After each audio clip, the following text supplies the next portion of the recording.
신문 이야기 돌직구쇼에 오신 여러분 반갑습니다. 저는 신문 읽어주는 남자 김진입니다. 국감이 시작됐습니다. 국감이 시작되면 여야 국감 진풍경이 펼쳐지기 마련이죠. 과연 이번 국감엔 어떤 진풍경이 펼쳐질지 준비되어 있고요.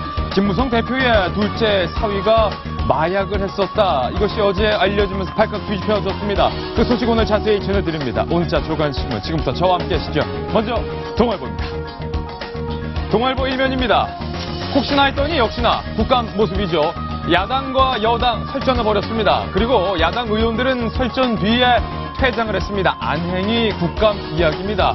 이슈는 하나입니다. 행자부 장관인 정종섭 장관의 이른바 총선 필승 건배사를 두고 야당은 극렬히 항의한 채 퇴장했습니다. 네, 다음 신문입니다. 한국일보 일면입니다. 한국일보 20면에 있는 스포츠 탑 사진입니다. 강정호 선수, 한국인 메이저리거 강정호 선수가 첫 말루 홈런을 터뜨렸습니다. 강정호 선수의 시원한 말루 홈런 장면 잠시 후 기대해 주시기 바랍니다. 다음 신문입니다. 이번엔 조선일보입니다. 자, 바로 이런 모습들입니다. 국정감사 진풍경, 이분은 왜 이러고 있고 이분은 왜 이러고 있는지 잠시 후 공개하겠습니다. 다음 신문입니다. 이번엔 경향신문입니다. 김무성 새누리당 대표 둘째 사위 상습 마약에 법원 양형 기준 이하를 선고했다. 경향신문 제목입니다. 김무성 대표의 둘째 사위가 상습 마약을 흡입했는데 법원에서는 어찌된 일인지 솜방망이 처벌했다라는 의혹인데 이 의혹에 대한 김무성 대표의 답변은 뭐였을까요? 잠시 후 자세히 전해드리겠습니다. 다음 신문입니다. 이번에 한겨레 신문입니다. 26면 한 면에 다 실린 이 사진. 바로 이 사진입니다. 최전방 마을 철원의 황금 들판 모습인데 가을이 오는 소리가 아니라 이미 철원에는 한가을입니다. 황금색 들녘의 모습이 참으로 아름답습니다. 한 면에 붙이다 보니까 이 포스트잇도 이렇게 큽니다. 다음 신문입니다. 이번에 서울신문 1면인데요. 신동빈 롯데 회장이 17일 국감 출석한다. 여야 이것 때문에 푸삭거리 벌였는데 결국 출석하기로 했습니다. 국회 정무위원회 얘기입니다. 오는 17일 공정거래위원회 국정감사 때 신동빈 롯데그룹 회장을 증인으로 부르기로 했고요. 신 회장도 출석하겠다 이렇게 밝혔습니다. 그런데 2012년에는 신동빈 회장 출석하지 않아서 1,000만 원 벌금 낸 바 있습니다. 이번에는 신동빈 회장 출석할 예정입니다. 다음 신문입니다. 중앙일보입니다. 중앙일보 31면 박용석 만평인데요. 신문이 떨어졌네요. 죄송합니다. 바로 이 사진입니다. 박용석 만평, 여와 야가 날라차기로 싸우고 있고 꽂아놓은 피감기관 708개는 진땀을 빼고 있는 이 모습입니다. 박용석 만평 그대로입니다. 네, 요즘 제가 힘이 막 넘칩니다. 신문이 막막 떨어집니다. 오늘 돌직구쇼 다양한 소식 준비되어 있습니다. 돌직구쇼는 여러분을 위한 쇼입니다.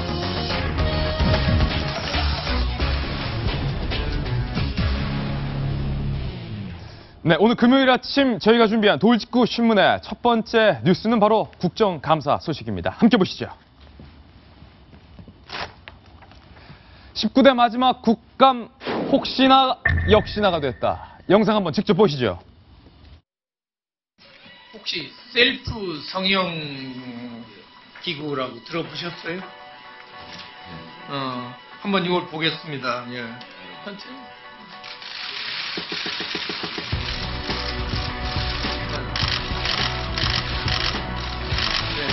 이거 어때요? 부작용 있어 보이지 않아요? 이거 쓰면 눈을 못 감아요. 눈이 시립니다. 그래서 충혈이 오겠죠? 또 각막 손상, 안구 건조증이 온다고 합니다. 지금 제가 쓴 모자가 몰래카메라입니다. 그리고 이 안경도 역시 몰래카메라입니다. 자, 카메라가 여기 달려 있습니다. 이 모자에 여기 카메라가 달려 있습니다. 모든 사람이 피해자가 될 수 있다는 그런 우려를 생각하지 않을 수가 없었습니다. 제가 올해 이렇게 학부모들에게 부담을 주고 있고 교육부 소속이 아니더라도 그 EBS 수능 교재 내지 이런 데서 70% 정도의 우리 수능 시험이 출제된다고 하는데 전혀 관계가 없다고 말씀하실 수 있습니까? 정성희 위원님, 그 아까 국회 보좌관 분 같은데 얼굴에 이거 막 이상한 요상한 거 기구들을 썼는데 그게 셀프 성형 기구의 위해성을 지적하기 위해서 보좌관에게 그걸 씌운 거죠? 그런 것 같습니다. 저도 사실 처음 봤는데요. 사실 셀프 성형보다 성형술의 부작용이 더 큰 것 같은데 예. 성형수술은 직접 보여줄 수는 없고 저렇게 그 뭐죠? 무슨 영화에 그 배트맨에 나오는 무슨 그 악당이 썼던 것 같은 예. 그런 걸 하면 이제 아무래도 카메라 효과가 있으니까 예. 얼마나 그 국정감사 기간에 국회의원들이 카메라를 한번 받기 위해서 그 노력을 하는지 보여줬는데요. 예. 예, 효과는 충분히 거둔 것 같습니다. 아무래도 어색해 보이네요, 지금. 아니, 자기 얼굴이 나와야 그게 효과인데 자기 보좌관의 우스꽝스러운 얼굴만 많이 나와서 그게 효과를 봤을까 싶네, 나는. 그런가 하면은 한성규 의원이었나요? EBS 출판 교재를 천장까지 쌓아놓고 이렇게 교재가 많아서 되겠냐. 국감에서 말입니다. 안영환 전 의원님. 뭔가 액션, 눈에 튀는 톡톡 튀는 행보 이런 것들을 보여주는 것. 김상민 의원은 어제 모자에 안경 쓰고 와서 이게 몰카입니다. 직접 보여주는 것. 아무래도 국민들한테 관심은 끌겠지만 어떻습니까? 참 이게 일단 국회의원들이 내년 선거가 있습니다. 예. 언론에 한 번이라도 더 나오기 위해서 정말 애를 쓰고 있습니다. 가끔 보좌관들이요. 이제 새로운 보좌관을 뽑으면 국회에서 자기 소개서를 냅니다. 근데 그 소개서를 보면 제가 깜짝 놀랄 때 있는데 제가 과거에 어떤 의원님을 모셨을 때 신문에 몇 번 나오게 했고 방송에 몇 번 나오겠다는 근데 그걸 자랑해요. 그러니까 그만큼 언론 노출했다는 것이 보좌관의 자질이고 능력입니다. 그게 업적이군요. 업적이죠. 예. 그러다 보니까 의원들도 마찬가지입니다. 한번 보여주고 아마 여러분들 국회의원 300명인데 여러분들이 TV에서 볼 수 있는 국회의원 솔직히 30명도 안 됩니다. 예. 나머지 270명은 동네에서 나지 국회의원이 아니죠. 전국적인 국회의원은 거의 없습니다. 그런데 이제 문제는 국회의원 열심히 한 건 좋습니다. 그런데 상당수가 제가 보기에는 정말 동아일보 사회부 기자, 현현생 사회부 기자가 한 건 한 사회에 큰 영향을 미치지 않는 단발성 또는 재미있는 그런 것을 그래도 국회의원이 정부를 상대로 질문한다는 건 좀 속된 말로 좀 부끄러운 부분이 많이 있습니다. 그건 보여주기 위해서. 그런데 이제 저게 또 신문이 언론이 보도를 해요. 보도를 하니까 또 상승력을 일으킨 겁니다. 보도를 하기 위해서 옷도 모자도 쓰고 뭐 이런 거 보여주는. 그런데 사실 저런 류의 국감은 어떤 면에서 시간 낭비 부분도 굉장히 많아요. 그래서 한 번 보여주기 위한 국감. 사실 국감이라면 현재 뭐 복지부다. 복지부의 전체적인 운영이랄까 전체 시스템을 비판해야 되는데 하나 아주 조그만 걸 가지고 가가지고 보여주러 나온다는 것은 저는 뭐 국회의원이 할 수는 있지만은 그냥 시간이 좀 아깝다는 느낌이 들고 정말 과거에는 국회의원들이 뭐 낙지도 들고 온 적 있습니다. 그래요? 낙지도 통째로 들고 온 적이 있고 뭐 이상한 짓 많이 했어요. 무슨 뭐 소화기 들고 와서 뿌리는 것도 한번 해보기도 하고. 그러니까 국감의 전체적인 그 방식의 변화도 고민을 많이 합니다. 그래도 항상 고민이에요. 보여주기 위한 국회의원들의 노력. 이것을 또 보도하는 언론 간의 그 상쇄작용. 그렇기 때문에 국민들도 볼 수밖에 없는. 또 그게 참 문제입니다. 그런가 하면 어제 국감에서 안행이 국감에서요. 이 행정자치부를 상대로 한 국회 국감에서 박용진 전 대변인 야당 의원들이 여당 의원과 막 설전해버리고 결국 퇴장해서 반쪽 국감 있었는데 정종섭 행자부 장관의 이른바 여당 총선의 승리를 위하여 이 건배사 때문 아니었습니까? 그렇습니다. 그래도 그냥 뛰쳐나간 거 너무한 거 아니냐 뭐 이런 비판 의견도 있는데 어땠습니까? 14일 날 탄핵소추안 발의하기로 한 마당에 지금 두 가지가 문제인 겁니다. 하나는 이것도 역시 이제 안행이 소속 관련인데요. 그 중앙선거관리위원회에 지금 조사를 요청했잖아요. 조사를 차일피일 미루고 지금 발표를 하고 있지는 않는 것이 하나. 지금 야당 의원들을 되게 이제 심란하게 만들어놨죠. 게다가 지금 저 자리에서 곧 우리는 빨리 물러나라. 대통령이 해임시키든지 당신이 물러나든지 아니면 우리가 탄핵소추 발의하겠다라고 얘기해놓은 저 당사자인 정종섭 장관으로부터 업무보고를 받는다는 것 자체가 인정하는 거다. 라고 지금 얘기가 돼서요. 그것 때문에 이야기를 하다가 이제 야당 의원들이 전원 퇴장을 하고 일방적으로 지금 이제 진행을 하는 모습을 잠깐 봤는데 제가 전에 말씀드린 것처럼 어쨌든 선거와 관련해서 주무장관인 행자부 장관이 국민들에게 대국민 사과를 할 정도면 처신을 정리를 하시는 게 맞다 이런 생각입니다. 계속해서 저 자리에 앉아 계시는 것보다는. 저는 오랫동안 이제 그 국정감사 국회 출입 기자가 아니라 부처 출입 기자로서 국정감사를 지켜봤는데요. 볼 때마다 우리나라에서 저런 국정감사를 할 필요가 있나 하는 생각이 듭니다. 정말 그 자료는 몇천억 분을 공무원들이 일을 못하게끔 해서 자료 요청을 한 다음에 자료는 보지도 않아요. 증인 시청 누구 부르겠다 뭐 하겠다 하면서 뒷거리 하고요. 그다음에 저거에서는 정말 증인 불러놓고 한마디도 안 하고 사회부 기자로서 앉아있으면 굉장히 속상하고요. 또 우리나라는처럼 국정감사와 국정조사가 같이 있는 나라는 전 세계에 없습니다. 제가 알기로.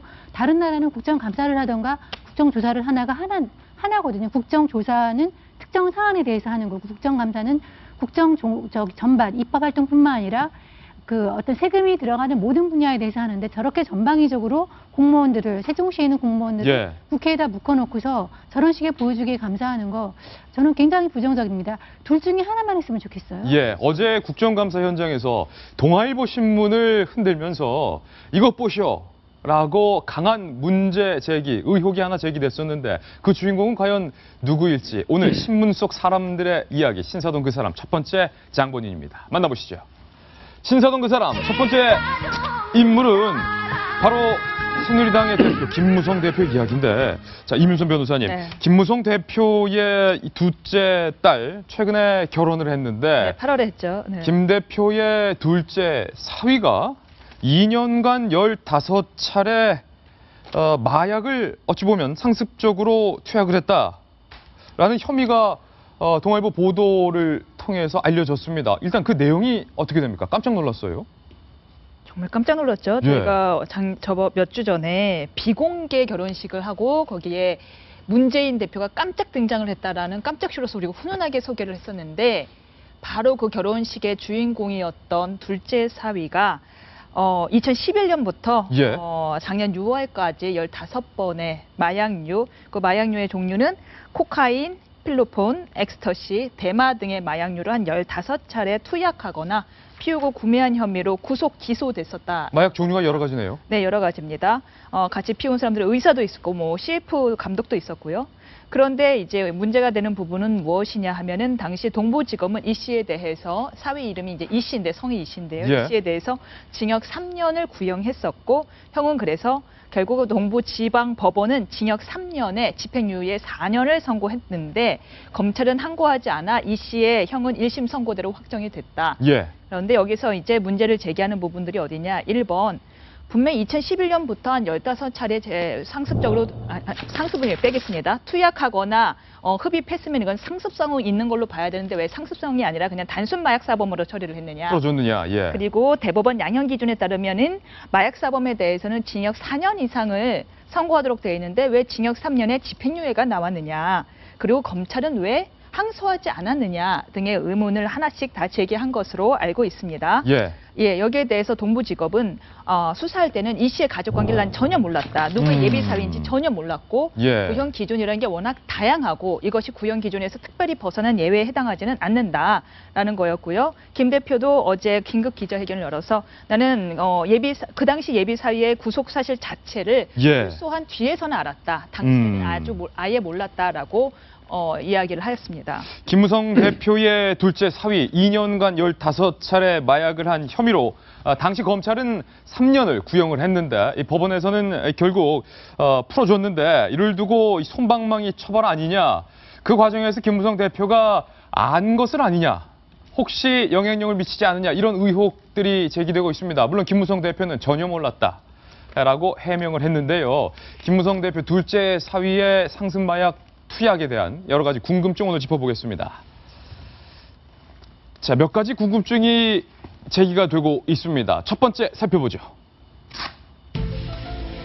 15차례, 2년여간 15차례면 사실상 상습 마약이 맞다라고 검찰과 경찰 쪽에서는 보고 있습니다. 과연 김무성 대표의 둘째 사위가 그렇다면 누구인지 신재용 기자가 일단은 취재했습니다. 김무성 대표의 둘째 사위인 A씨는 충북 지역에 연고를 둔 중견 건설업체 회장의 큰아들입니다. A씨의 아버지는 최소 5개 이상의 계열사를 보유한 실질적인 오너로 수천억 원대 재력가로 알려졌습니다.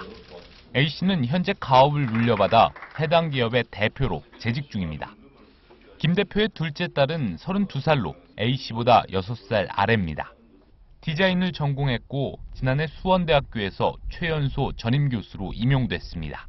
당시 한 시민단체가 김 대표가 둘째 딸 임용 과정에서 영향력을 행사했다는 의혹을 제기했지만 검찰 수사 끝에 혐의 없음 처분이 내려졌습니다. 두 사람은 미국 유학 시절 처음 만나 짧은 교제 끝에 결혼에 이르렀습니다. 김 대표는 기자간담회에서 부모된 마음에 딸에게 파혼을 요구했지만 딸의 간청으로 결국 허락했다고 말했습니다. 김 대표는 내 딸이 잘못한 거 내가 다 용서하기로 했다. 지금까지 아빠를 속 썩인 일 없지 않느냐. 한 번만 믿어달라고 딸이 말했다며 결혼 승낙 과정을 공개했습니다. 그러면서 사위도 잘못을 뉘우치고 있고 딸의 판단력을 믿기로 한 뒤 결혼시켰다고 설명했습니다. 김 대표는 부모가 자식은 못 이긴다며 사랑한다고 울면서 결혼을 꼭 하겠다는데 방법이 없었다고 말했습니다. 두 사람의 결혼식은 지난달 26일 서울 광장동 워커힐 호텔 야외 결혼식장에서 비공개로 이루어졌습니다. 양가 가족과 친지들만 초대된 자리였는데 새정치민주연합 문재인 대표가 참석하기도 했습니다. 채널A 뉴스 신재웅입니다. 네, 정성희 위원님. 충북의 재력가죠. 신라개발 이준용 회장의 아들인 이 씨가 2년간 15차례 코카인, 대마, 다양한 마약들을 공범도 있습니다. 공범이 역시 의사인 친구 공범 한 명과 그리고 또 역시 재력가 CF 감독 니은 씨 등과 어울리면서 서울 시내 유명 클럽과 지방의 리조트에서 마약을 계속 투여해 왔는데 영화 베테랑을 떠올린다라는 분도 많았고요. 뽕쟁이 주인공 누구를 뭐 떠올린다는 얘기가 많았는데 예. 저는 그렇게 생각해요. 사실은 한 2년간 친구들과 어울려서 나이트클럽이나 다니는 것도 주로 그래요. 거기에서 투약을 했다 그러면 저는 사실은 결혼 안 시킬 것 같아요. 네. 결혼 안 시킬 것 같고 분명히 저거는 제가 아는 그 마약 관련 상식으로는 중독성이 있다고. 코카인은 대마랑 또 차원이 다르게 예, 중독성이 더 강하죠. 여러 가지 종류를 아마 구해지는 대로 했던 것 같은데 중독성이 있다고 저는 보이거든요. 사실 범죄 중에서 굉장히 중독성이 있는 그 큰 것이 저 마약 관련이고 그다음에 재범률이 또 높은 것이 제가 여기 알겠지만 성폭행이에요. 예. 그 두 가지를 좀 특별하게 보는데 그거에 대해서 뭐 검찰에 수사를 해서 다 나왔는데 이제 요건은 두 가지죠.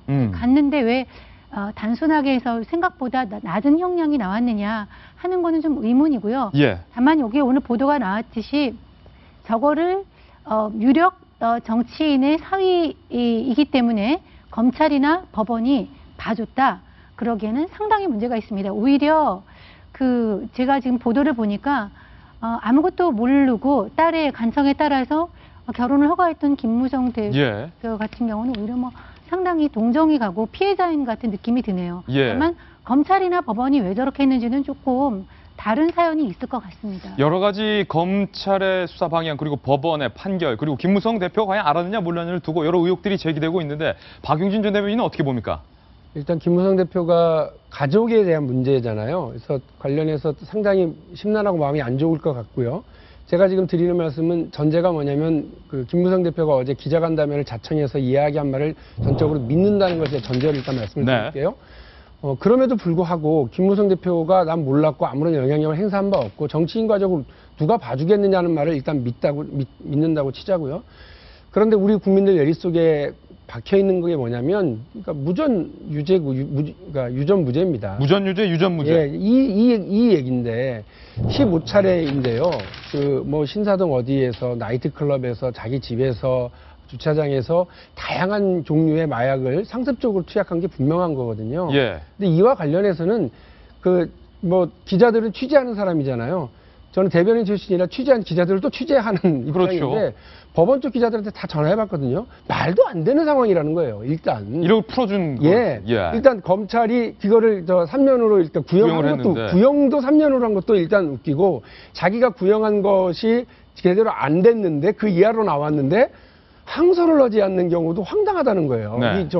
검찰 시스템, 자기 인사 불이익을 받을 텐데 그리고 판결의 내용도 아니 어떻게 아까 우리 임 변호사 잠깐 얘기하셨습니다만 4년에서 9년 6개월의 그 징역형을 처해야 되는 법원의 양형 기준이 있거든요. 예.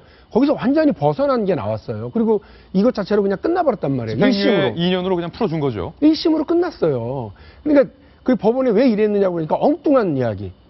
이게 자신의 단순 투약을 위해서 자신이 쓰려고 구입한 경우는 양형 기준에서 좀 배려하는 게 그런 기준이 바뀌었다 이렇게 얘기를 하는데 판결은 2월에 났고요. 그 양형 기준이 바뀐 건 5월이에요. 시점이 안 맞네요. 시점이 안 맞아요. 그러니까 지금 그 법원이 하는 얘기도 횡설수설이고요. 검찰이 하는 얘기는 너무나 웃긴 얘기가 돼버린 거죠. 이게 정치인의 예비 사유였기 때문에 이랬을 수도 있다라고 하는 게 시중의 의혹이고요. 더 큰 문제는 뭐냐면 돈 있는 집의 아들이니까 영화 베테랑에 나왔던 그 조 머시기처럼 할아버지 아버지가 돈 많고 그러니까 그냥 외국 나가가지고 그런 못된 거 배워가지고 국내에 돌아와서 친구들하고 어울려서 이런 걸 하고 다니면서 범죄 행위를 저질렀는데도 편하게 그냥 나온 것으로 됐다면 대한민국은 더 큰 일인 거죠. 이른바 무전유죄, 유전무죄. 그래서 저는 오늘 앞으로 이제 있을 지금 국감 기간이니까 대법원 가지고서 할 거 아닙니까? 야당 법사위원들이 실력을 한번 봐야 되겠다 이런 생각이 듭니다. 아니 일단 김무성 대표가 극히 정치적이었다면 결혼을 말렸겠죠. 응? 딸 결혼을 뭐 자식에게는 부모 없다고 하지만은 말렸지만 아마 딸한테 진 것 같습니다. 사실 어제 김무성 대표가 이 결혼 파혼시키자 이렇게 딸에게 강력히 말했었다. 그러니까 아주 야박한 정말 자기의 미래, 자기 정치적인 미래만 생각한다면 아마 결혼을 말렸을 겁니다. 그렇지만 이제 그러지 못했다는 게 김무성 대표의 뭐 인간적인 측면이 있지 않나 하는 생각이고요. 그다음에 이제 검찰 항소 부분에 대해서는 제가 검찰 관계자하고 이야기를 한번 나눠봤습니다. 저도 궁금했기 때문에 그랬더니 검찰에서 당시에 수사하던 당시에 전혀 몰랐다는 거예요. 근데 변호인 통해서 혼담이 오고 가고 있기 때문에 그냥 누구라는 게 아니에요. 그냥 혼담 오기 때문에 선처해 달라는 이야기는 변호인 통해서 했답니다. 그런데 누군지 몰랐고요. 그리고 근데 나중에 이제 항소 이게 모든 게 다 끝난 다음에 최근에 결혼 앞두고 있으면서 뭐 충북의 무슨 개발에 누구 아들 누구라 이야기 딱 나오니까 검찰 내부에서 그 친구가 바로 이 친구야? 그랬다는 거예요. 그 당시 전혀 검찰에서 몰랐다는 거고요. 두 번째는 그럼 저도 근데 왜? 자, 몰랐다 치자. 그런데 왜 그러면 항소를 검찰이 안 했느냐 했더니 이제 조항이 있다면 검찰 내규가 있답니다. 내규가 있는데 지금 언론 보도에는 뭐 각종 무슨 말 한 것처럼 나왔지만은 기본적인 것은 그 대마초. 대마초가 대부분이라는 거예요. 그리고 이제 나머지 한두 개가 있는데 그러니까 이제 언론 기사 쓰다 보니까 이것도 하다 보니 그게 된 거고. 그래서 검찰 나름대로는 검찰 이제 항소 규정이 있답니다. 내규가 있는데 사안들이 워낙 복잡하기 때문에 여러분데 이번 사안은 항소할 굳이 없다. 그러니까 3년 구형을 했는데 3년 양형에 3년에 집행유예 사안이 나왔는데 없다고 검찰 자체 판단했다는 거예요. 그 당시에는 무슨 뭐 누구가 김무성 대표의 딸과 결혼할지 이런 전혀 몰랐던 상황에서 그래서 자체 판단을 한 거고 아마 이럴 수는 있겠죠. 이제 재판 과정에서 났다는 것은 아마 돈 있는 집 아들이니까 솔직히 능력 있는 변호사 써가지고 했을 수는 있어요. 그런데 이것을 정치적으로 해석한다는 것은 너무 과대한 학대해석이 아닌가 싶습니다. 법원과 검찰의 행동 그리고 판단에 대해서는 다퉈볼 이견이 참으로 많은데 샅샅이 좀 살펴보기로 하고요. 계속해서 두 번째 의혹으로 이어집니다. 그렇다면 김무성 대표는 알면서도 왜 결혼시켰을까? 혹은 언제부터 알았을까? 임유선 변호사님. 김무성 대표는 결혼시킬 당시에는 알았다. 하지만 이 마약 혐의로 수사를 받는 거예요. 둘째 사위가 수사를 받았을 당시에는 몰랐다. 그래서 딸에게 파혼시키자 이런 말을 했었다라고 밝혔는데 저는 그 말이 사실일 거라고. 그 말이 사실일 거다. 입니다.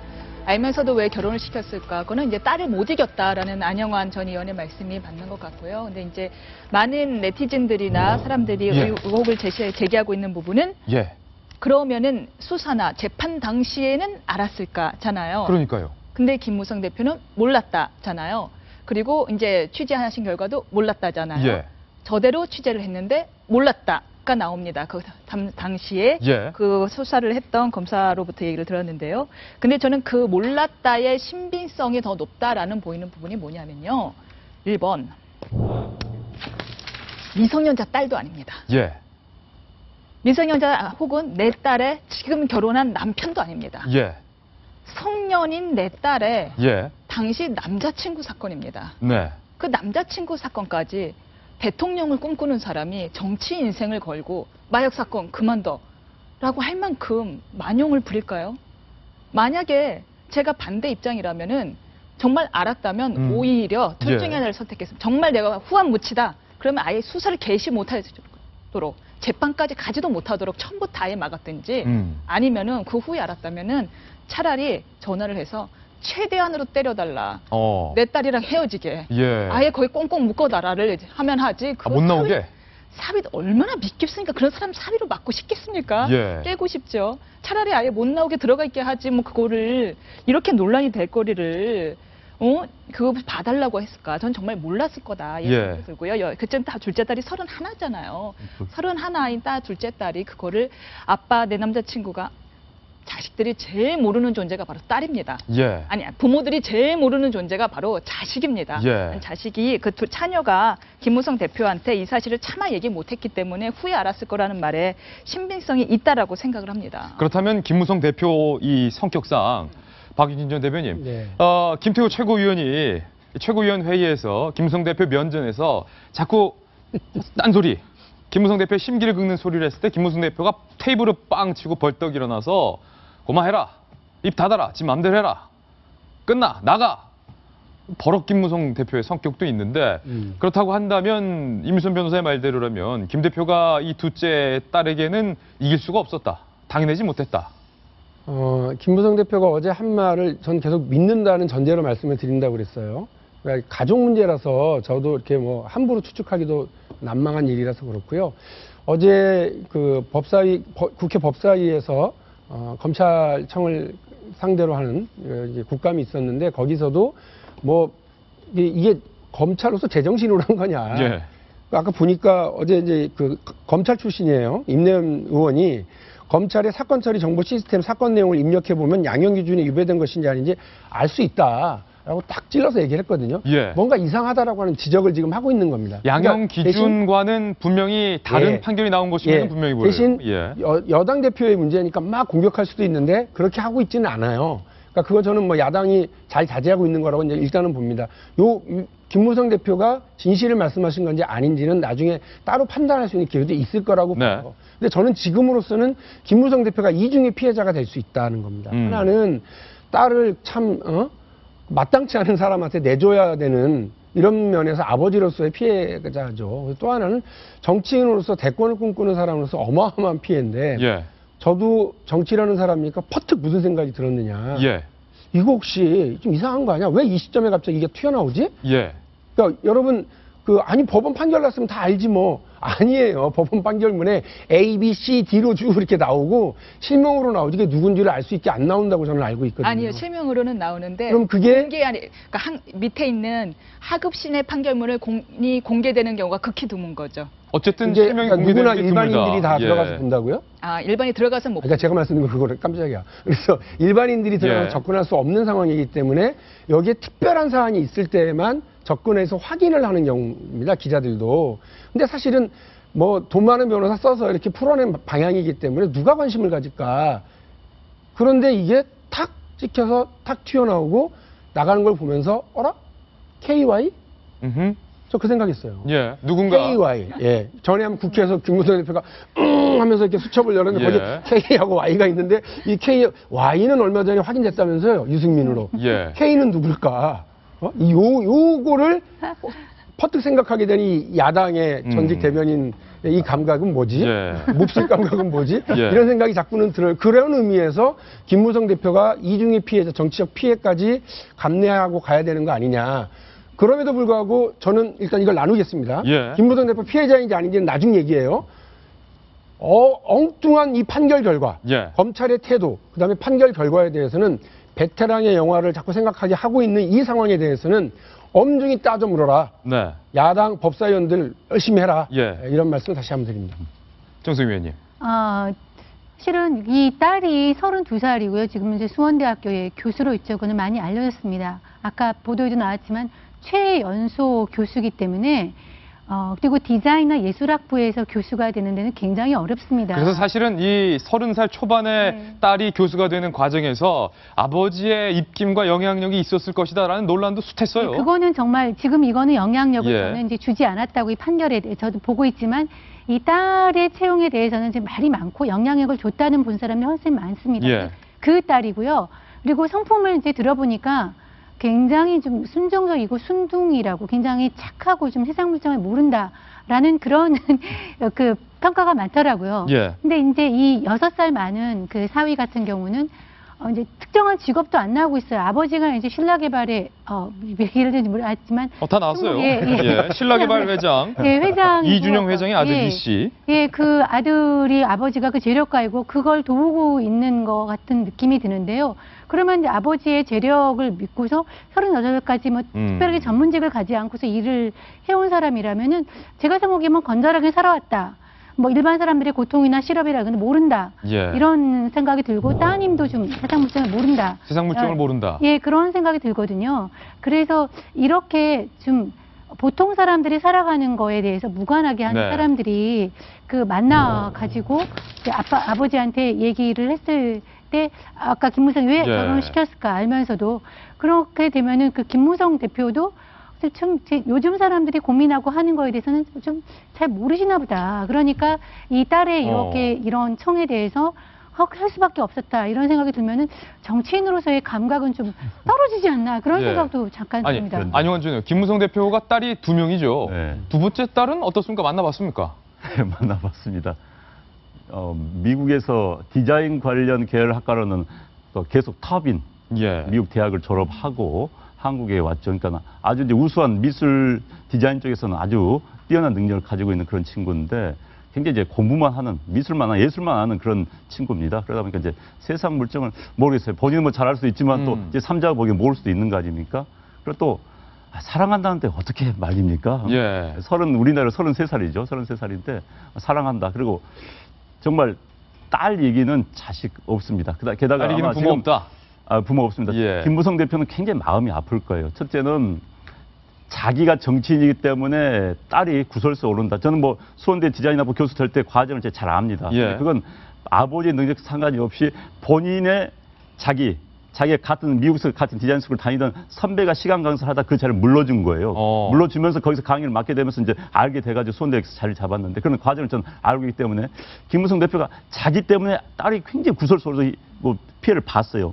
그래서 과거에 뭐 김무성 대표 딸이 자기가 모든 걸 했던 사실 그 만취해서 말렸습니다. 그런데 이번 건 같은 경우도 아마 김무성 대표는 그런 자책을 할 것 같아요. 내가 이렇게 정치인이 아니고 유명인이 아니었다라면 다 조용히 묻혀갈 건데 이제 저 딸이 얼마나 세상을 향해서 또 사회가 사실 모르고 넘어갈 수 일반인 같으면 다 모르고 넘어갈 수 있는 건데 사실 다 공개돼 버린 거 아닙니까? 사실 사회생활 좀 어려운 점도 있을 거예요 앞으로. 그래서 그런 점에서 김무성 대표는 나 때문에 내 정치인이기 때문에 내 유명한 정치인이기 때문에 내 자식이 피해를 입는다 생각 굉장히 마음에 고통을 받을 겁니다. 아마 저는 그렇게 생각을 해요. 게다가 아마 딸이 사실 제가 알고 있기로는 김무성 대표가 딸 앞에는 굉장히 약한 아빠입니다. 뭐 딸 바보? 딸 바보는 딸이 울면서 결혼하겠다 사랑한다면 그건 못 말렸을 거예요. 못 말린다. 저라도 하면 못 말렸을 겁니다. 그건. 그럼에도 불구하고 신라개발, 이 충북의 재력가, 잘 나가는 지방의 기업, 재력가의 아들인 이 씨에 대한 판결에 의혹과 의문점이 많다. 이런 의혹은 계속 제기되고 있습니다. 세 번째 의문점입니다. 정말 이례적 가벼운 양형입니다. 검찰이 항소를 포기한 것은 왜이냐? 이 질문을 포함해서 왜 2년여간 15차례 말약을 했고 대마뿐만 아니라 이것저것 섞여 있고 죄질이 이른바 나빴는데도 불구하고 솜방망이 처벌을 했느냐? 박용진 대변인, 김무성 대표와 연관이 있든 없든 이 부분은 조금 따져 물어야 될 필요성이 있습니다. 이른바 돈 많은 집안 아들이니까 검찰 법원 봐준 거 아니냐. 돈 많은 집안 아들이니까 마약 사건 잘 안 맡기로 유명한 김앤장이라는 가장 비싼 돈을 주고도 선임할 수 없는 변호사들을 대거 동원해서 이 법원과 이른바 짝짝꿍에서 빼준 건 아니냐. 뭐 이런 의혹 아닙니까? 이씨 변호를 맡았던 A 변호사 분이 어떤 분이냐면 법원장 출신이고요. 말씀하신 대로 대법관 후보에도 이름이 오르내린 그런 분이에요. 거물이죠. 주로 이제 공정거래나 국제소송, 그다음에 기업 지배구조 분야를 다루는 아주 명성 있는 분야. 이분이 왜 마약 사건 이렇게 간 거죠. 여기에 대해서 우리가 알 수 있는 건 있죠. 이렇게 힘센 사람이니까 거액을 들여서 뭔가 이렇게 판결에 큰 영향을 미쳤겠구나. 그런데 제가 잘 모릅니다만 검찰 출신이어야 검찰에 영향을 미치고 사건을 이렇게 기소하는 과정에서 영향을 미치고 법원장 출신이어야 판결에 영향을 미치고 아무래도 그렇겠죠. 이렇겠죠. 근데 이제 검사는 뭐 한양 무섭다니까 과천부터 긴다는 얘기 있지 않습니까? 엄청나게 겼더라고요. 그러니까 지금 아까 우리가 언론에서 오늘 아침에 보도가 된 건요. 주사기 하나가 더 있었다. 예. 근데 그 주사기 하나는 아예 확인도 하지 않았다. 라고 하는 보도가 나왔습니다. 이거 팩트로 확인은 된 것 같은데요. 그러니까 그 수사 자체도 허술하게 진행을 하고 생겨나고 있는 그 여러 확인되고 있는 게 뭐냐면 말씀하신 것처럼 이중으로 다양한 종류의 마약을 상습적으로 했다고 한다면 이것 자체가 중하게 처벌해야 돼요. 예. 중하게 처벌해야 되는데도 불구하고 그냥 구형량도 상당히 적었고 자기들이 구형한 형량이 나오지 않았는데 제가 아는 경우에 처음이에요. 아이고 됐어요 이러고 그냥 검사가 뭐 그 정도면 됐네 이러고 그 항소를 하지 않는 1심에서 끝나버리는 경우는 네. 제가 아는 경우는 처음입니다. 이런 경우가 종종 있다고 얘기하는 걸 듣는 것도 처음 들었어요. 예. 그래서 잘 믿기지 않는 검찰도 이상하고 재판 과정과 전체도 이상하기 때문에 저는 이 판사 얘기 꼭 들어봐야 된다는 생각도 들고 그래요. 이제 이런 문제가 계속되면 우리 사회는 완전히 우리 국민들이 볼 때는 돈 많은 사람들은 무슨 죄를 지어도 나오는구나. 네. 돈 많은 사람은 무슨 죄를 져도 대통령 특사로 빼주든지 아니면 이런 식으로 재판 과정에서 허술하게 빠져나가는구나라고 허탈하지 않겠습니까? 그 주사기 얘기가 하나가 더 나왔다고 그래서 좀 오해를 살 것 같아서 제가 말씀을 드리는데 집안에서 이건 집안에서 주사기 2개가 나왔는데 하나는 그 사위 이모 씨의 DNA가 나왔답니다. 다른 하나에는 이 씨의 DNA가 나온 건 아니에요. 예, 그건 잠시 후에 저희가 다뤄드리겠습니다. 정성희 의원님, 제가 묻고 싶은 건요.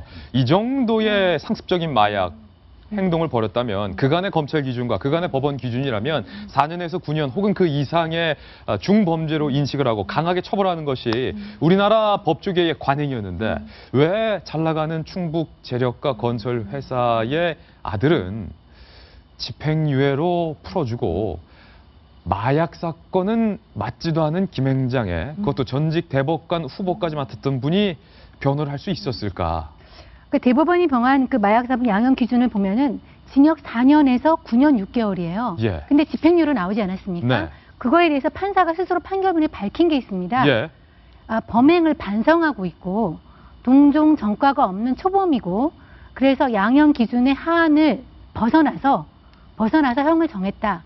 양형 기준에 맞지 않다고 판사가 스스로 말을 하긴 했습니다. 네. 뭐 이거는 제가 보기에는 분명하죠. 변호사를 잘 썼기 때문에. 변호사를 잘 썼다. 예, 그거는 그런데 아까 우리 안영환 전 대변인이 얘기했지만은 그 사람이 누구의 사위인지는 전혀 몰랐지만 검찰이 변호인이 그렇게 얘기했다는 거예요. 혼담이 오가고 있는 사람이니까 갱생의 기회를 한번 달라 얘기를 한 걸로 봐서 변호사가 좋은 변호사가 그런 이 사람의 여러 가지 처지를 해서 굉장히 열심히 변호를 한 결과라고 보여집니다. 임유선 변호사님이 이 해당 사건의 태건을 맡았던 검찰 쪽, 검사 쪽 얘기를 오늘 아침 취재를 했는데 도대체 검사는 어떤 생각으로, 어떤 판단으로, 도대체 법원은 무엇을 기준으로 이렇게 이른바 언론에서 제기되는 솜방망이 판결을 내린 겁니까?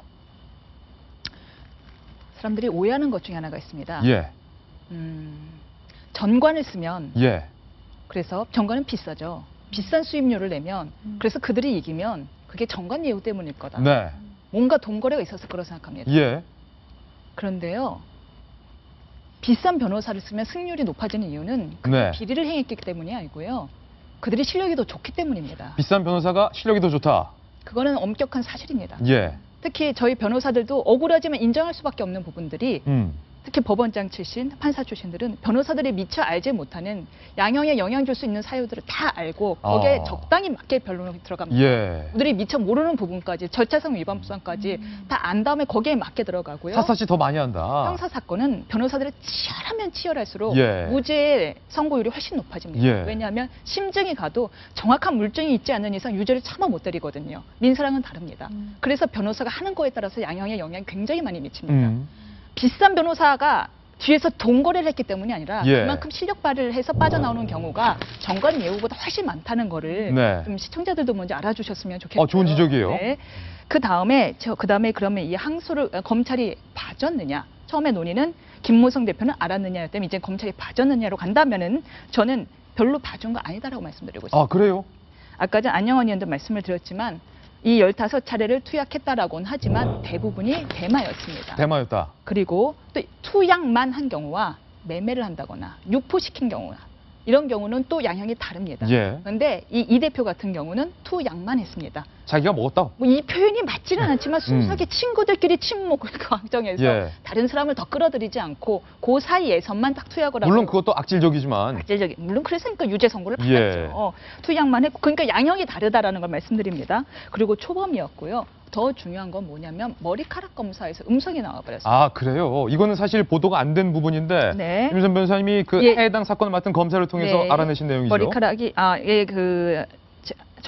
머리카락이 음성이 나와버렸고요. 그러다 보니까 요즘 마약류의 사건이 굉장히 압수수색이나 이 신체 검증 수색을 받는 영장을 받는 것도 굉장히 까다롭습니다. 네. 단순히 목격자의 진술만으로는 영장이 안 나와요. 머리카락을 우리가 뽑아야지 이제 실제로 양성인 음성 검사를 해보잖아요. 머리카락 하나 뽑는 것도 웬만한 혐의가 아니고서는 법원에서 영장을 내주지를 않습니다. 예. 그러다 보니까 이제 여러 가지로 까다롭게 보다 보니까 이제 3년의 집행유예가 나온 건데 너무 구형에 비해서 적게 나온 거 아니냐? 아닙니다. 3년 실형 맞습니다. 징역형 맞아요. 다만 집행유예가 나왔을 뿐이에요. 예. 그런데 왜 집행유예냐고 묻는다면은 다른 공범하고 한번 비교해 볼게요. 다른 공범들 중에서요, 이 대표가요, 제일 무겁게 나왔습니다. 예. 3년의 집행유예 5년 나왔죠? 예. 3년의 집행유예 4년이죠. 공범인 의사인 기혁 씨 예. 벌금 1,000만 원 나왔습니다. 네. 니은 CF 감독 니은 씨 징역 6월에 집행유예 2년 나왔습니다. 반대로 생각하면 공범까지 봐주게 한 거 아니냐 이런 의혹도 나오고 있는데요. 공범까지 왜 같이 봐주겠습니까? 예. 오히려 지금 김무성 대표의 예비사위이자 김앤장의 법원장 출신의 변호사를 쓴 김무성 이 대표가 다른 공범에 비해서 더 높게 나온 거기 때문에 이 사람만 지금 봐주기 했다라고 보는 거는 조금 무리가 있다라고 생각합니다. 박윤진 대변인 동의하십니까? 동의하기가 이제 어려워요. 예. 그러니까 모든 묻으면 다 핑계가 있습니다. 네. 그러니까 국민들이 납득하고 이해하기 어려운 판결에 대한 재판부에도 뭐 어떤 그 이유가 다 있을 거라고는 생각을 합니다. 그럼에도 불구하고 이 상황에 대해서 제가 알고 있는, 그러니까 뭐 검찰 측이나 뭐 판사들의 입장은 어떨지 모르겠습니다만 이런 사건들 계속 유심히 지켜보고 있는 법원 출입하는 기자들, 10년 넘게 거기서 출입하고 있는 기자들이 혀를 차더라고요. 예. 혀를 차고 있는 상황에서 가장 핵심적인 게 뭐냐면 이 판사가 이 판결에 대해서 독립적으로 물론 판단을 하겠지만 그러면 다른 똑같은 사건, 마약 사건 관련해서 이렇게 똑같이 했느냐, 그 법원이 전체적으로 똑같이 판결을 하고 있는 거냐, 이것만 혹시 튀는 거냐, 그거는 보면 안다는 거예요. 예. 그러니까 거기에 대해서 건건마다 다 다르지 이렇게 얘기하면 그것도 맞겠습니다만 네. 지켜보는 사람들의 기준에서 볼 때는 이거는 말이 안 되는 거고 우리가 이른바 전관을 쓰면 동거래가 있을 거다 그렇게 생각을 한 건 아니에요. 그러니까 저도 그 부분은 그분도 실력이 있겠죠. 경험도 많고 여러 가지 있겠습니다만 전관을 그러면 우리 서민들이 다 쓰나요? 돈 많은 사람들만 전관을 쓰는 게 이제 분명한 사실이잖아요. 네. 그러니까 서민들은 계속해서 박탈감을 가질 거라고 저는 말씀을 드리는 거예요. 그래서 그런 문제에서 엄중하게 제가 계속 할 수 있는 건 국회에서 이런 거 바로 잡아야 되니까 국회에서 이번에 국감기관에서 바로 잡든지 확인을 하든지 아니면 국정감사 대상도 될 수 있는 거 아니냐. 우리 정성 의원이 바로 앞에 둘 다 하는 나라는 별로 없다더라 이러는데 두 가지를 다 동원해서라도 분명한 사실은 확인을 해보는 것이 어떻겠냐는 생각입니다. 네 번째 의혹은 방금 정성희 위원께서 말씀하셨던 또 다른 보도건인데요. 이 사위 자택에서 압수수색 과정에서 나왔던 주사기는 2개였습니다. 그런데 하나는 이 사위의 DNA가 발견됐는데 또 다른 주사기 한 개에서는 제3자의 DNA가 나왔다. 검찰이 이 부분에 대해서 확인을 하고 추적을 하다가 돌연 멈췄다는 얘기인데 정 의원님, 이 자세한 얘기 맞습니까?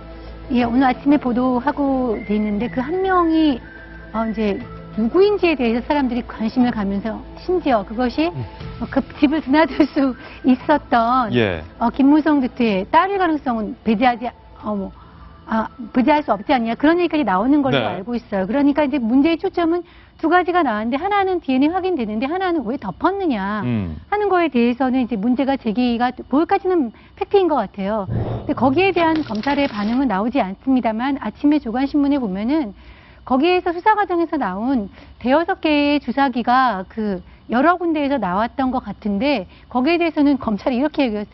기억이 나지 않는다. 기억이 나지 않는다. 검찰이 그렇게 얘기를 하고 있습니다. 그러니까 이거는 앞으로 수사 과정의 조사 과정을 통해서 왜 실수로 단순히 실수로 그걸 했는지 봐주기 차원에서 그거에 대해서 더 수사하지 않았는지는 예. 좀 지켜봐야 될 것 같습니다. 보통 임유선 변호사님, 저희 상식으로도 마약 사건 압수수색해서 또 다른 DNA가 발견된 주사기가 나왔으면 그 DNA가 누구 것인지 해당 용의자 주변에 있는 사람들의 DNA와 맞춰보는 것이 상식인데 검찰은 왜 돌연 멈췄을까요, 추적을?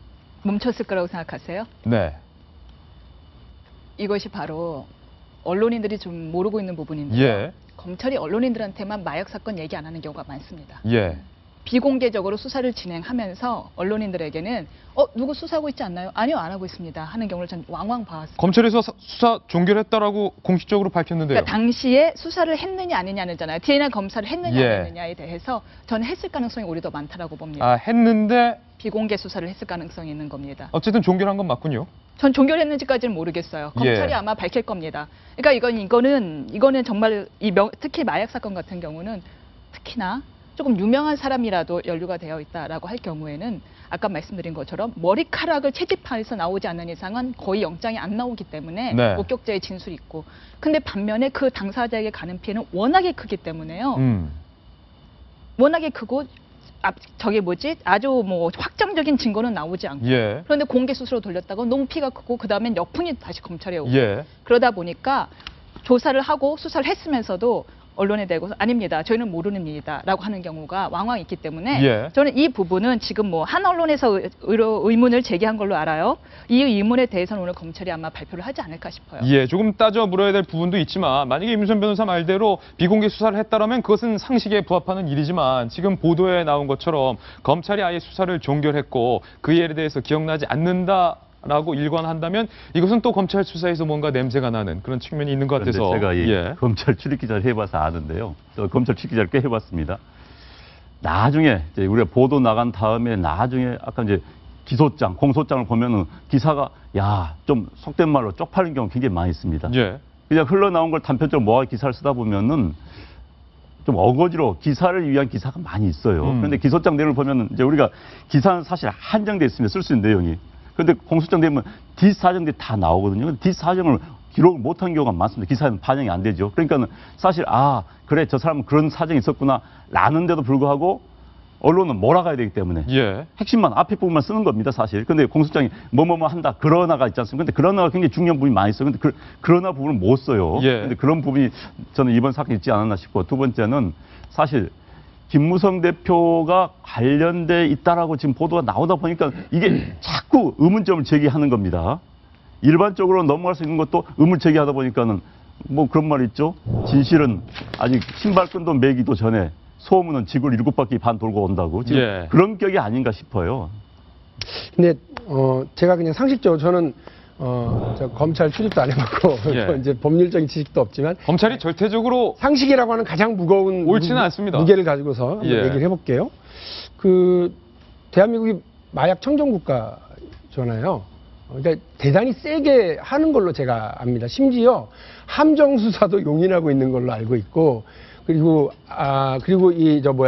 마약 사람들 잡으러 나갈 때 거의 완전 무장해서 나가서 거의 일망타진식으로. 그래서 예. 제가 알기로 마약 사범을 하나 체포를 해서 잡으면 이 사람의 죄를 감경해주는 조건으로 여러 명을 불어라라고 해서 막 이렇게 저인 방식으로 일망타진하는 방식으로 하는 게 검찰의 수사 기법인 걸로 제가 들었어요. 그러니까 그런데 주사기가 나왔어요. 예. 당연히 주변 사람이겠죠. 면식이라고 그러나? 그러니까 알고 지내는 사람이겠죠. 잡기가 쉬워요, 어려워요? 쉬워요. 예. 그 관계에서 충분히 핸드폰 압수해서 쭉 털어보면 쫙 나와요. 그 사람들 머리카락 다 채집하고 그러면 DNA 이미 확보가 돼 있죠. 그럼 나머지 사람 잡기 쉬워요.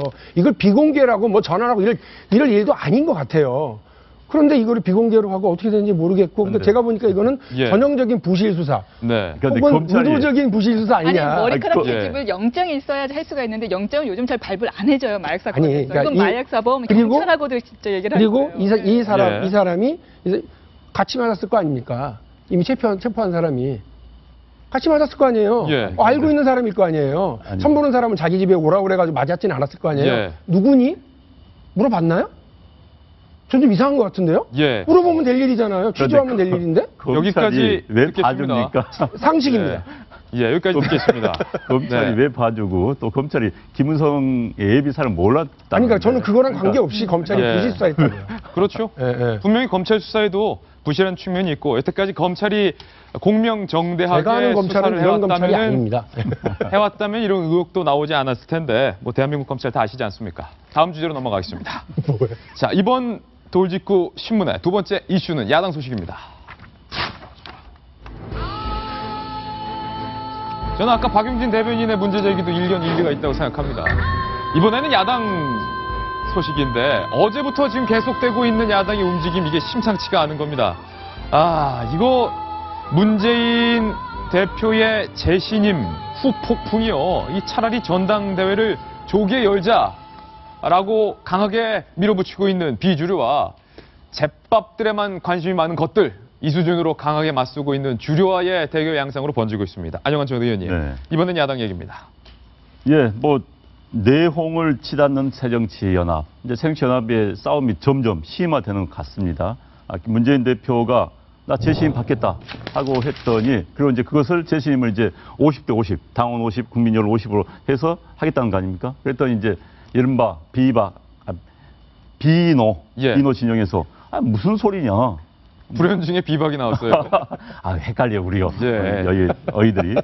뭐 이종걸 당장 바로 옆자리 회의하면 옆자리 앉아 이종걸 원내대표가 아니 불신임을 받으면 또 전당대회를 해야 되는데 복잡하게 두 번 해야 되느냐? 그냥 원샷으로 한 번으로 전당대회에서 끝내자라고 하고 있고요. 뭐 박지원 의원 같은 경우도 전당대회에서 선출됐으니까 전당대회에서 신임을 물어야 되는 거 아니냐라는 뭐 이런 논리적으로 타당을 합니다. 이에 대해서 이른바 친노그룹에서는 조기 전대론, 이제 전대를 빨리 열자, 전당대 빨리 열자는 것은 당을 갈등, 분열로 이끌 수 있다라고 이제 반대를 하고 있습니다. 재밌는 게 이제 주승용 최고위원의 이야기입니다. 이도저도 아닌 이야기를 했어요. 분명히 비노로 알려져 있지만은 김한길 대표의 측근으로 알려져 있지만 조기 전대는 잔인한 요구다. 문 대표 본인에게 맡기는 게 좋다. 아마 이분은 이제 최고위원이 그럴 겁니다. 문 대표가 전당대회에서 물러나면 최고위원은 다 물러나게 돼요. 그럼 예서 최고위원 됐는데, 그리고 욕먹으면서 복귀했는데, 또 물러나면 좀 억울하겠죠. 그래서 아마 이 양반 그런 주장한 것 같고. 그런데 김한길 대표가 역시 아주 문학적인 이야기를 했습니다. 어떤 얘기했습니까? 소설가 출신 아닙니까? 김한길 대표가 절망이 기교를 낳고, 그러니까 문재인 대표가 이렇게 제시 묻는다는 것을 기교로 본 거죠. 그러니까 절망의 기교를 낳고 기교 때문에 또 절망한다. 이것은 유명한 일제시대 때 우리 그 시인이었던 이상, 소설가였던 이상의 구절입니다. 현대인들은 절망 때문에 기교를 낳고 기교 때문에 또 절망한다는 것을 인용을 했어요. 아주 소설가 출신다운 멋진 말을 했습니다. 그러나 아주 근데 무서운 이야기예요. 문재인 대표가 절망하다 보니까는 솔직히 말로 딴수, 속임수, 잔머리를 굴렸고 그것 때문에 또 절망하게 될 것이다라는 아주 예리한 이야기를 김한길 대표가 했습니다. 각계 주요 인물들이 어떤 얘기를 했는지 문재인 대표의 재신임과 관련해서 먼저 정세균 의원입니다. 국민과 당원의 기대를 담지 못했다. 참을 만큼 참았어. 그러니까 갈 때까지 가고 있는 야당의 모습입니다. 참을 만큼 참았다. 이야, 내가 그렇게 얘기했는데 문재인 대표 눈치도 없어? 국민과 당원의 기대 담지 못했다. 재신임 받겠다는 내용에 대한 평가입니다. 박지원 의원, 어젯밤까지만 해도 문재인 대표의 당에 대한 충정으로 알겠다라고 말했지만 오늘 얘기가 확 바뀌었어요. 재신임 카드는 또 한 번 분당의 길에 촉매자를 준 것이다. 이렇게 문재인 대표를 비판했습니다. 김한길 의원은 어떤가요? 방금 말씀해 주셨던 것처럼 절망이 기교를 낳고 기교 때문에 또 한 번 절망한다. 굉장히 문학적인 표현을 인용했지만 문 대표를 비판하는 내용. 이종걸 원내대표, 조기 전당대회를 통한 재신임이 천정배 의원까지 하나의 라운드로 묶어 정리 가능한 효과적인 방법이다. 이른바 문재인 대표 체제 끝내고 다시 전당대회에서 새로운 당대표 뽑자 이 얘기입니다. 노영민 의원, 조기 전대 요구는 잿밥에만 관심이 있는 극소수의 의견. 앞에 나왔던 이 사람들을 다 잿밥에 관심이 있는 극소수로 폄하를 한 겁니다. 정 의원님 어떻게 보세요? 근데 여기 있는 분들 물어보고 싶어요. 혁신안하고 지금 재신임만 두 개잖아요. 새정치연합의 혁신안의 핵심이 뭐예요? 혁신안의 핵심이 무엇이냐? 안철수의 생각은 무엇이냐? 같은 질문 아닙니까? 알아요? 10차례 발표했습니다. 지금 김상곤 의원의 혁신위원회가 10번에 걸쳐서 새정치민주연합의 혁신안에 대해서 발표를 했습니다. 근데 사실 기사를 봐도 뭔지를 기사가 혁신안에 대해서 물어보면은 10번이 발표했는데 몰라. 사실 저도 잘 몰라요. 그런데 잘 아무도 모르는 혁신안에 대해서 그렇게 그 혁신안을 통과시키면 새정치연합이 살 것처럼 한다는 그 문재인 대표나 그 김상훈 그 위원회 측 혁신안의 내용이 문제가 있죠. 예. 그러니까 이것은 그렇게 문제 제기하는 측은 문제 제기하는 측이 저는 좀 옳은 것 같아요. 혁신안의 내용도 아무것도 모르는데 혁신안이 당의 운명을 건다? 그 문재인 대표의 생각이 좀 문제가 있고, 예. 그래서 이거는 따라서 문재인 대표 리더십에도 문제가 있는 걸로 보이고요.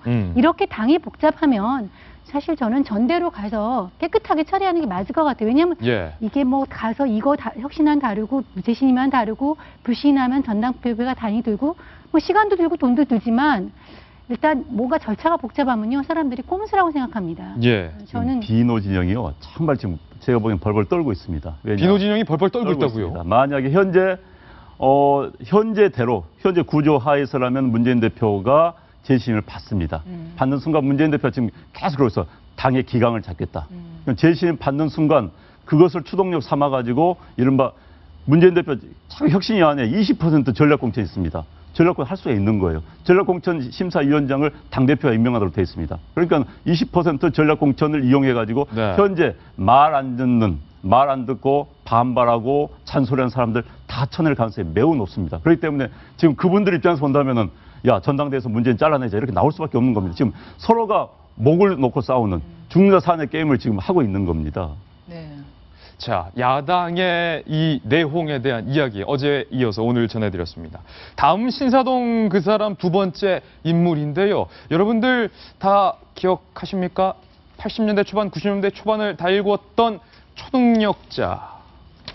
숟가락을 만지면 이렇게 숟가락이 구부러지는 초능력을 통한 숟가락을 구부렸던 초능력자 유리 겔라를 여러분 기억하십니까? 이 양반이 오늘 신사동 그 사람의 두 번째 인물입니다. 살펴보시죠. 초능력 스파이 유리 겔라. 알고 보니 나는 스파이였다. 이런 주장을 지금 본인이 펼쳤는데 정성희 위원님, 숟가락 다 그 당시 구부려서 집에 남아다는 숟가락이 없었다. 엄마들이 굉장히 싫어하는 유리 겔라가 스파이였다. 우리 김재인 기자가 이거 좀 구부린 거예요? 전 초능력으로 구부린 아니죠? 저는 초능력은 아니고 헬스장 파워로. 계속 아까 전에 쇼파에 누르고 있었어요. 사실 그 80년대에 청소년기를 보낸 사람은 유리 겔라가 어떤 우리 기억의 한 장면을 차지하고 있습니다. 텔레비에서 다 같이 숟가락을 꺼내와서 비비면서 이렇게 울라고 했는데 예. 그 사람이 지금 60대가 넘었어요. 아, 벌써 그렇게 됐군요. 예, 그런데 여기 그 인터뷰를 했어요. 이스라엘의 일간지에서 뭐라고 했냐면 나는 스파이였다. 스파이였다. 그 또 초능력 스파이였다. 초능력 스파이였다. 예. 황당무계한데.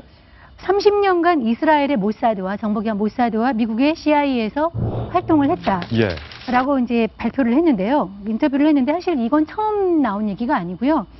2013년도 영국의 BBC 다큐멘터리에서 유리 겔라의 비밀스러운 삶이라는 데서 유리 겔라가 사실 모사드의 스파이였다는 걸 보도를 했습니다. 예. 그거에 대해서 아무 말도 안 하고 있었거든요. 그런데 2년 있다가 그 말 다 맞다. 나 스파이였다. 뭐 앞뒤 맥락 없이 그렇게 얘기를 했습니다. BBC에서도 유리 겔라의 스파이설을 다큐멘터리를 제작했었군요. 네, 그렇습니다. 당시에 이제 유리 겔라가 그럼 구체적으로 초능력으로 어떤 능력을 발휘했느냐에 대해서 BBC가 이제 제기했던 의혹은 아마 초능력으로 소련 대사가 갖고 있었던 플로피 디스크죠. 예. 그 내용을 무력화한 적도 있고요. 그리고 레이저를 무력화한 적도 있고요. 그리고 이제 이번에 인터뷰한 내용에 따르면은 텔레파시로 돼지의 심장을 한번 멈춰달라는 요청도 받은 적이 있는데, 예. 왜 돼지 심장? 돼지? 예. 예. 근데 유리 겔라 그 요청은 거부했다고 인디펜던트지의 인터뷰에서 얘기를 했다는 거예요. 왜냐하면 이러다가 그 다음에 사람의 심장을 멈춰달라고 하겠구나. 예. 그래서 거절했다라는 내용이 있는데요. 그럼 이 사람은 그러면 그 동안은 마술사로 신장을 위장하면서 살았던 거네요. 그렇죠. 안녕한 전 의원님. 유리 겔라의 본인 주장이에요. 네. 진짜인지 아닌지는 아무도 알 수 없지만 어떻습니까? 사실 가능성이 있어 보입니까? 저는 사실은 있다고 봅니다. 저 시대 때는 냉전 시대입니다. 정말 구소련과 미국이 아주 첨예하게 대립하는 시대이기 때문에 별의별 스파이 능력을 발굴하기 위해서 노력을 했던 시대입니다. 정말 뭐 물고기에다가 뭘 달아서 저게 뭘 알아오게 한다든지 이런 시대이기 때문에 유리 겔라 정도의 능력자라면 충분히 이용을 하고 싶은 유혹을 느꼈을 겁니다. 스파이 기관에서. 그런데 이제 유리 겔라는 마술사는 기본적으로 트릭으로 하는 겁니다. 눈속임이죠. 그런데 눈속임 플러스 초능력을 가지고 있었던 초능력을 가진 마술사였던 것이죠. 그렇기 때문에 CIA에서 아마 충분히 활용을 하고 싶었을 거고 저도 지금 TV 앞에서 정말 이 숟가락을 구부리고 노력했던 그런 기억이 납니다. 그런데 제가 했던 숟가락은 구부러지지 않더라고요. 예. 이제 엄마한테 혼만 났습니다. 엄마한테 혼만 났고. 저도 기본적으로 저분을 잘 신뢰하지 않는 게 시킨 대로 다 했거든요. 예. 뭐 저희 형제 3형제가 다 나란히 앉아가지고 이걸 열심히 숟가락을 닦아댔는데 전혀 아무런 반응이 없고 숟가락에 광만 나더라. 뜨거워지지도 않고 예. 뭐 그래가지고 저희 땡그랑 던지고 그냥 다 가버렸는데 저 말도 사실은 유리 겔라가 거짓이었고 사기꾼이었다라고 하는 얘기가 상당히 많은 보도가 나온 상태에서 네. BBC가 뭐 이런 의혹을 제기하니까 2년이나 있다가 그렇다라고 얘기하는 거 저것도 잘 안 믿기고요. 만일에 활동을 했더라도 모사드하고 CIA를 속이지 않았을까요? 예. 뭐 그랬을 가능성도 있을 것 같아요. 유리 겔라는 스파이였다. 본인이 다 지나서 이런 얘기를 했는데 사실일지 아닐지는 잘 모르겠습니다. 저희는 광고 후에 휘날레 기사로 돌아오겠습니다. 잠깐만요. 네, 오늘의 휘날레 기사, 이 기사 준비했습니다. 함께 보시죠.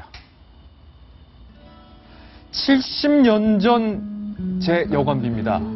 라면서 어느 노학자, 80대 역사학자가 지방의 한 여관비, 80년 전 여관비, 수십 년 전 여관비 50만 원과 편지가 든 등기 우편을 보내왔습니다. 주인공은 서울의 한 대학교 교수로 재직하다 퇴직한 한국 근현대사 분야의 저명한 역사학자로 알려졌는데요.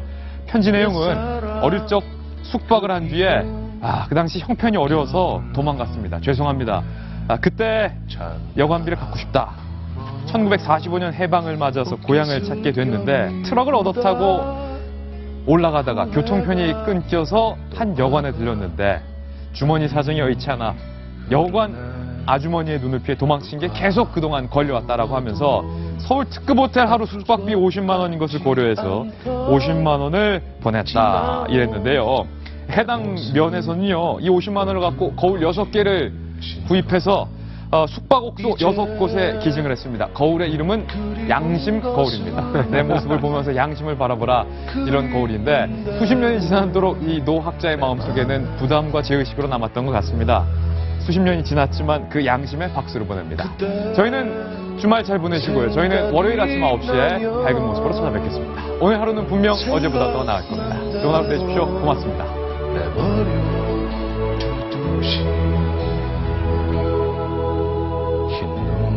날이면 들판에 서성이다 옛사랑